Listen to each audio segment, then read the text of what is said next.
Number 4. So let's determine the proper order to focus on each of these. Let's just assume that for some reason you can't just do them all at one time. Now you can work on them all concurrently, and I suggest you do. But if you had to pick and had to say, okay, what's the order to, well, let's go back and look at it. Revenue, it includes income, sales, and cash flow. Revenue is one of the concerns in business. That's what we're talking about in this module, but we can't just go straight to marketing in order to increase revenue. Okay, you can't just jump straight in. In other words, focusing on revenue alone, let's just kind of highlight that. Focusing on revenue alone is often the wrong place to begin. If we do the other things well and let people know how to do business with this, revenue will increase. If we do the other things, what are the other things? The other things are results. The other things are reach. The other things are build that reputation, which is the byproduct of the two of those. I think the proper term is it quotient? I think this times that equals the quotient. If we do those well, revenue will increase. In other words, revenue, that's number 1 on the list. Okay, 1, 2, 3, 4. 1 was revenue. 2, results. No, 2 was reach. 3, results. 4, reputation. 1, 2, 3, 4. Revenue, though it might be your most obvious problem, it's not your biggest problem. It's not your only problem. You solve the other concerns in the right order. I'm going to illustrate them below. Revenue comes. So here's the order.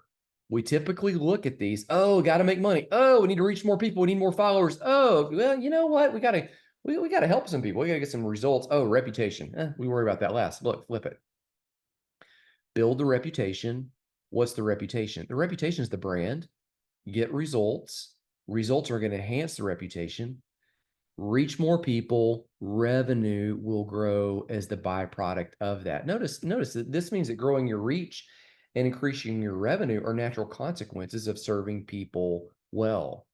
Okay. Growing your reach and increasing revenue are natural consequences of serving people well. Where did I get that? Growing your reach, that's number 2, and increasing your revenue, they are natural byproducts of serving people well, of getting, look right here, number 3, results.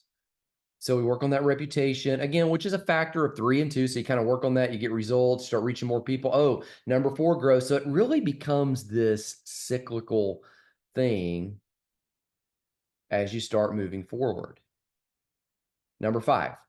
Now remember this, you must market. People cannot do business with you unless they know a few things. Here are the things they need to know. They need to know what you do. Well, what you do is the problem you solve and the potential you lead people to. This is all labeled in your framework. Okay, so I'm just going to say RE, your parts of, let's say parts, you're listening right now. Here's what I'm doing. I'm actually typing into the slides. They need to see the parts of your framework. They need to know what those are. The problem you solve, the potential. The potential is number 1 of 4 in the framework. The problem is number 2 of 4 in the framework. Remember, number 3 is the path, and number 4 is the progress points. Number 5 of 4, and I do say 5 of 4 because it's kind of that bonus on there is the pitfalls people could step into. We always illustrate that with the poop emoji because they might step into something. So in order to do business with you, people need to know what you do. They also need to be able to repeat that in their own words so they can remember you. And then they must believe that you have a clear path. Path is number 3 in the framework, right?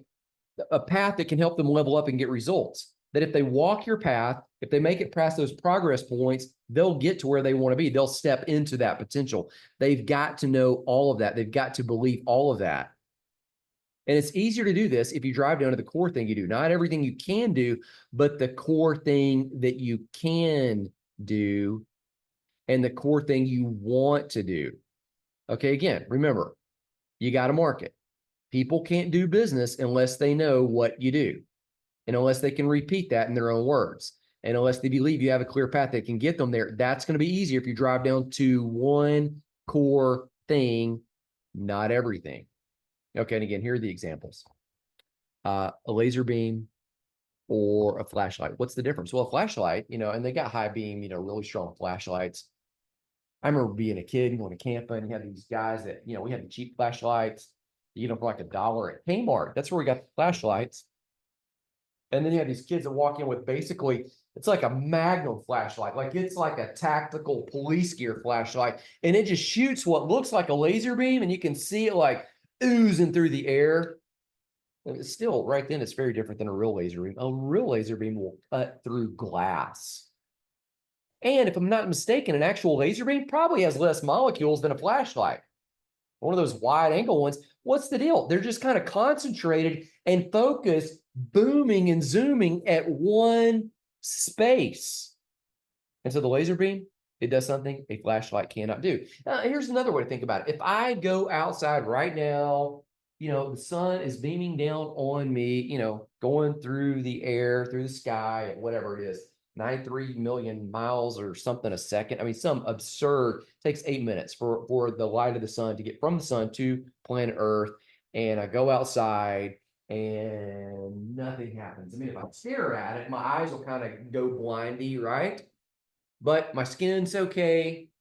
I'm not going to fry. I'm not going to burn up. Yet, if I get a magnifying glass and put it on the grass, all of a sudden it focuses those rays, and I can set, as I did when I was a kid, the grass on fire. Or I can burn a bug. You've done that. How? Even though the bug's okay, on a normal day, you get a little boy who's inquisitive, gets a magnifying glass, focuses those rays, boom. Think about it like this. Here's another illustration. You get a little gun, and you fire a bunch of bullets at a wall in a random sequence. You just bing. There's another one. Bing, bing, bing, ding, bing. If you're listening and you're not watching, I've got a wall that's kind of illustrated and just arrows representing my bullets going against that wall.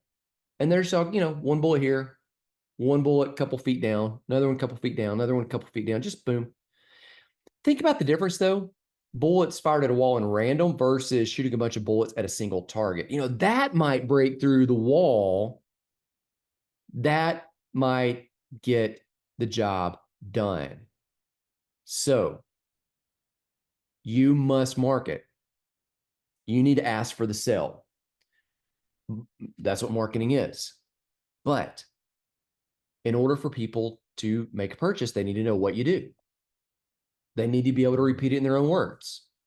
They got to believe that it's going to work. And that's easier if you don't have a bunch of messages. You got one core thing driving down that you're known for. Pro tip. People don't purchase products or programs. They purchase solutions to problems. They purchase steps towards their potential. So when you sell something and when you start going, okay, what am I going to be known for? You need to be known for not just all these things. You need to, in my opinion, be known for solving that problem. You need to be known for helping people get to that destination. And these kind of work together. It's a problem and it's a potential. You're solving the problem. You're leading people to their potential. You're leading to the potential. How you get them there? By solving the problem. They both fit together. And if any of this sounds confusing, there's a module. If you're an Amplify Pro, you've got access to this right now, how to create a framework. That is the training that helps you articulate that message such that it creates transformation. And we lead you through that whole process of, defining the potential that you're leading people to, articulating the problem, creating a path from point 1 to point 2, or from A to Z, getting all the way there, outlining the path that overcomes the problem, putting progress points along the way so they can see, okay, I'm gaining ground, I'm moving forward, outlining so they know what are the potential pitfalls, the ditches, the poop that you might step in along the way. That's all in that module. And so I'd encourage you to go access that. Now, here's what you need to do. You need to discover, where do you break through that wall? Discover what you do and communicate it as a clear solution to a problem. If you're not clear, this is so important. If you're not clear on the problem that you solve, if you're not clear on the potential that you lead them towards, if you're not clear, your customer, your potential client, the prospect, they won't be clear either. In fact, they're not going to be any more clear on it than you are. You're kind of the lid there of clarity. And if they don't know what you do, such that they can remember it and repeat it in their own words, and they believe that you can lead them forward, then you see what we just said above, they won't be able to do business with you. So when it comes to marketing, those are the things that you need to remember. Let's keep going. Differentiating can help you develop your reputation, which leads to results and reach and revenue. Now we're back to those four. Differentiating can help you develop your reputation. It can help you create results. It can help you build your reach. And remember, revenue is the byproduct. It is the overflow of all of these. So let's work through a couple of questions that are going to help you dial in what is your differentiating factor?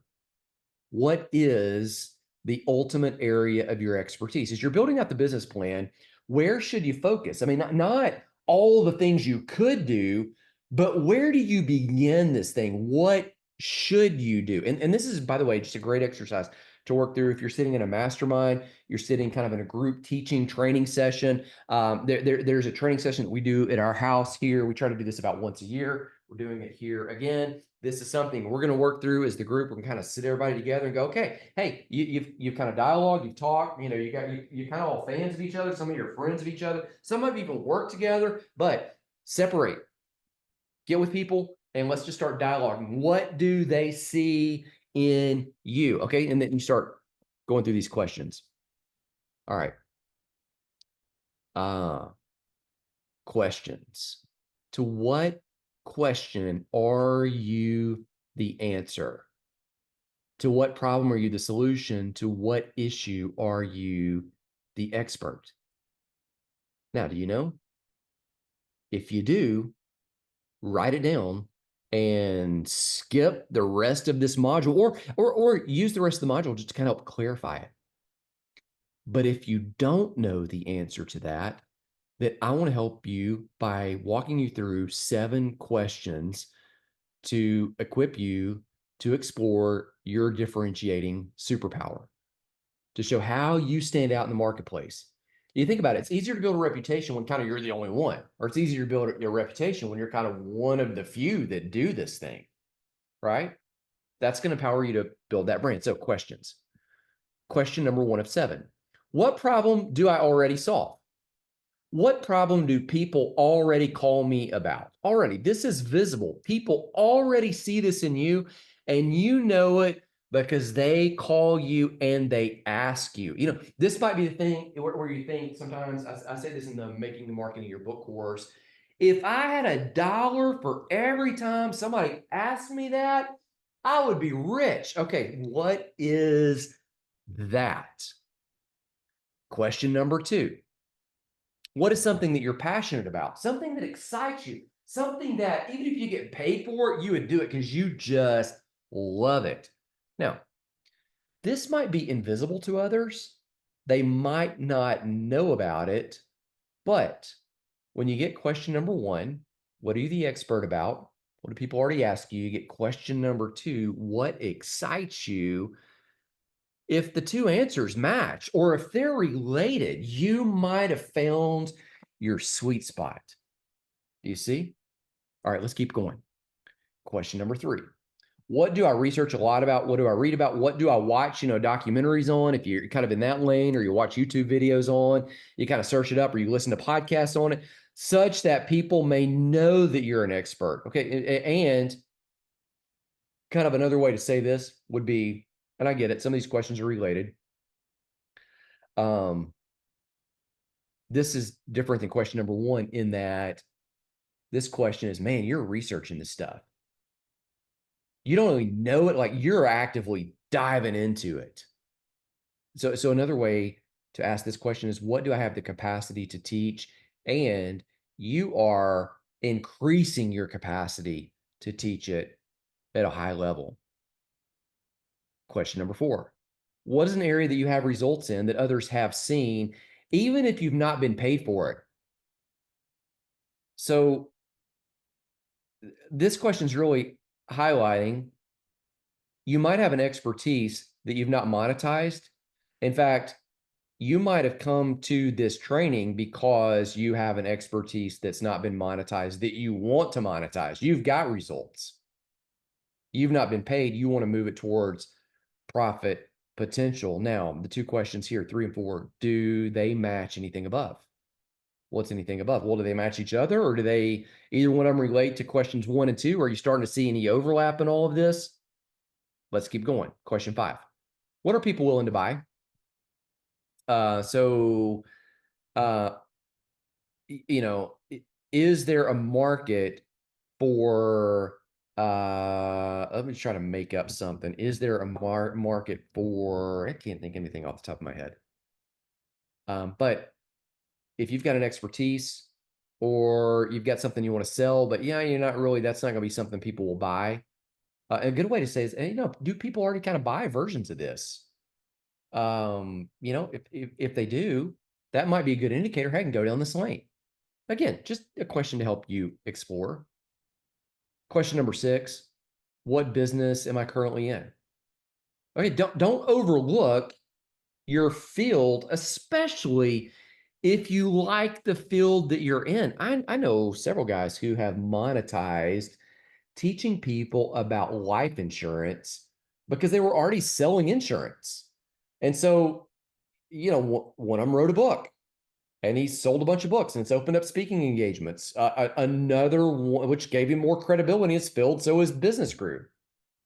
Another one, a financial planner, created an online course and then created a membership. And all of a sudden, like, I think that business is doing as much as his wealth management type stuff. So what business are you currently in? I know guys who are athletes and all of a sudden they've written books and then produced documentaries and then they have courses and training. They've monetized the expertise. And this doesn't have to be, something like that. The same is true of people who are authors. The same is true of people who are artists who teach people how to paint. The same is people who are photographers who now teach people how to do photography.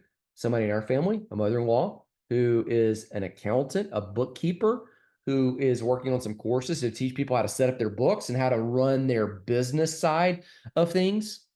What business am I currently in? Can I transform that into materials, courses, books, coaching, memberships, contract work, something people can buy? Another question. What is something that friends have suggested that I do? If you've got friends around you and they have they ever said, hey, what you should really do is, man, if you keep getting that thing a lot, if all your friends are going, man, what you should really do is open up an ice cream shop. And I'm not advocating you should go open up an ice cream shop, but if all your friends are saying, man, you're really good at this, like you really need to, or hey, man, one of the things that you're awesome at and what you're really good at teaching is, okay, so what's the unsolicited feedback that you continue getting from people that know you the best and see you and would be honest with you? Like, they're not trying to win you over. They're not trying to, any of that. Like, they just see it and they call out some of the greatness inside of you that you may not yet even see for yourself. What is that? And then just, ask the question, do I see some alignments and overlaps on any of the above? Where are some of these answers beginning to reflect one another? Where is there overlap?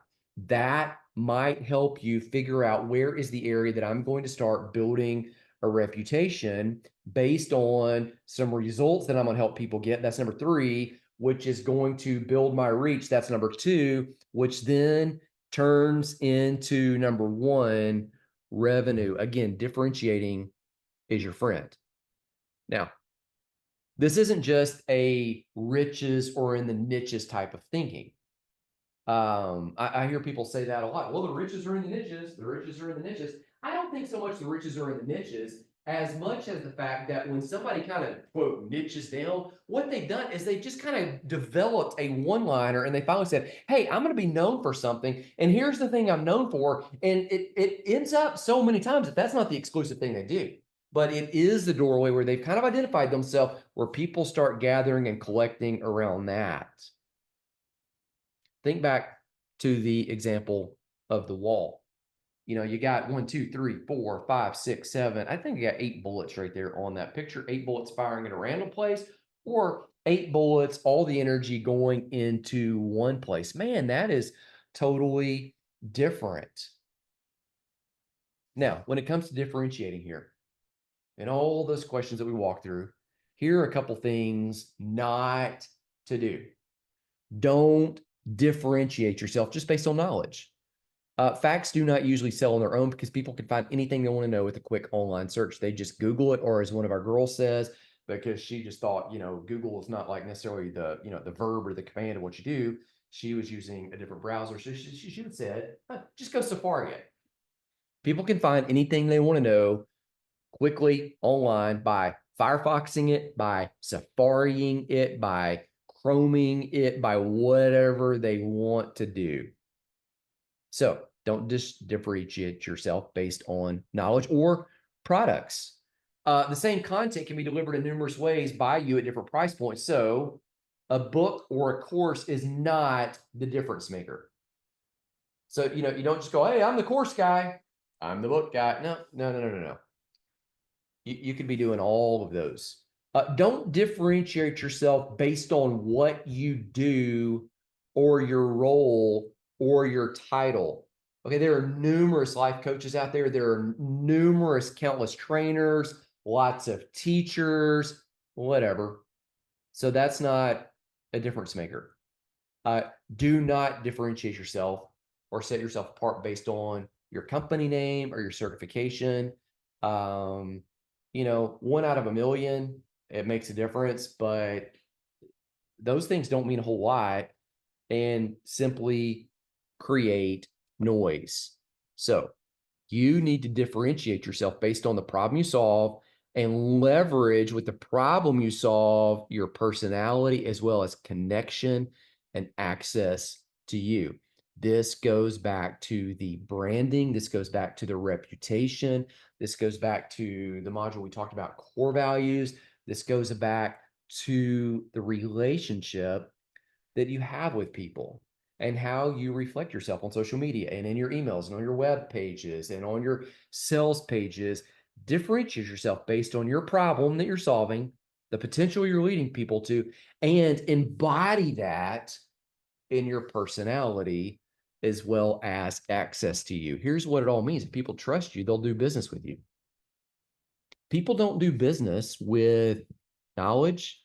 They don't do business with products. They don't do business with what you do or roles. They don't do business with titles. People don't do business with companies. People don't do business with certifications. People do business with people. And so, especially in this thought leader space, differentiate yourself based on the problem you solve, the potential you lead people towards, and the person that you are. So here is the correct order. The correct order is reputation. Build that, work on that. Work on the look, the feel, the branding. Work on really interacting with people. Work on number 3, getting those people results. Work on, as you get those results, reaching more people, making a bigger impact. Don't just jump to the reach and don't get enamored with the wrong reaches. Don't get enamored with the likes. Don't get enamored with the social media stuff. Now, again, those things can be important and they can factor into your business. But okay, if you're going, what's the correct order to start doing this? Is to start mapping out my business plan, reputation. What's next? Results. Get a few people results. They're going to help you reach more people. As you do that, revenue is going to grow. Again, if people trust you, they'll do business with you. People do business not with knowledge, not with products, not with what you do, not with companies, not with certifications. They do business with people. So it just takes connection, relationship with a few to get critical mass, to create a movement that continues growing towards revenue. Start there. You got it? All right, let's do the rewind. Let's review the practical steps that you can take to increase your revenue. Once you, again, have that business plan in place and you start going, okay, business plan in place. How do I execute this thing. And by the way, the best way to get the leads, which is kind of what we said you got to do to execute that business plan, is you got to have connection with other people. That's back to reputation. All right. So here's what you just learned. You have now understood what branding, marketing, and advertising are and how they're different, but yeah, how they work together. You've learned that you must market. You've got to ask for the sale, but the way you do it, how you market, will affect your brand. That affects your reputation. There are 4 concerns in business related to growing revenue. Those 4 concerns we said are revenue, reach, results, reputation. But the correct order to do those is almost the exact opposite order of which people do them. We need to focus on reputation first, and then getting some people some results. And then we need to focus on, after that, the results, reaching more people and getting them the results. And then revenue is the byproduct, the overflow of all of that. We then said, all right, what do people need to know in order to do business with you? Well, they need to know the problem you solve, the potential you lead them to.